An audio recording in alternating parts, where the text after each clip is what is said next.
ఆంధ్రప్రదేశ్లో ఎన్నికల వేళ వైసీపీకి మరో షాక్ తగిలింది. ఆ పార్టీకి చెందిన పూతలపట్టు ఎమ్మెల్యే ఎంఎస్ బాబు కాంగ్రెస్లో చేరారు.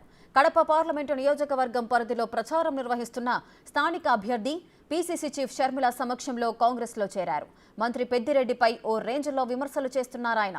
తనకు టికెట్ రాకుండా అడ్డుకున్నారని, అహంకారంతో వ్యవహరిస్తున్నారంటూ ఫైర్ అవుతున్నారు.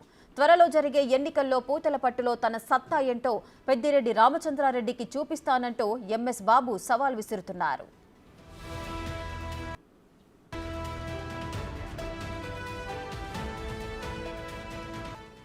ఎంఎస్ బాబు కాంగ్రెస్ లో చేరడం జరిగింది. ఆయన భవిష్యత్ కార్యాచరణకు సంబంధించిన పూర్తి డీటెయిల్స్ మా ప్రతినిధి మధు అందిస్తారు. మధు, రేఖ, ఎంఎస్ బాబు గత 5 సంవత్సరాల నుండి వైఎస్ఆర్ కాంగ్రెస్ పార్టీలో అనేక సేవలు చేసి ఎంతో అభివృద్ధికి కృషి చేసిన ఎంఎస్ బాబుని వైఎస్ఆర్ కాంగ్రెస్ పార్టీ అధినేత జగన్మోహన్ రెడ్డి కావచ్చు, అలాగే పెద్దిరెడ్డి రామచంద్రారెడ్డి కావచ్చు, తనని 3 సంవత్సరాల నుండి పక్కన పెట్టారనే విధంగా అతనికి చాలా దారుణంగా చూస్తున్నారు నన్ను వైసీపీ పార్టీలో అనే మనస్తాపంతో ఈ రోజు వైఎస్ షర్మిల సమక్షంలో కాంగ్రెస్ పార్టీలో చేరిక జరిగింది. ఈ రోజు ఉదయం 10 గంటల సమయంలో కడప నగరంలో వైఎస్ షర్మిల ఆధ్వర్యంలో కాంగ్రెస్ పార్టీ పగ్గాలు చేపట్టారు.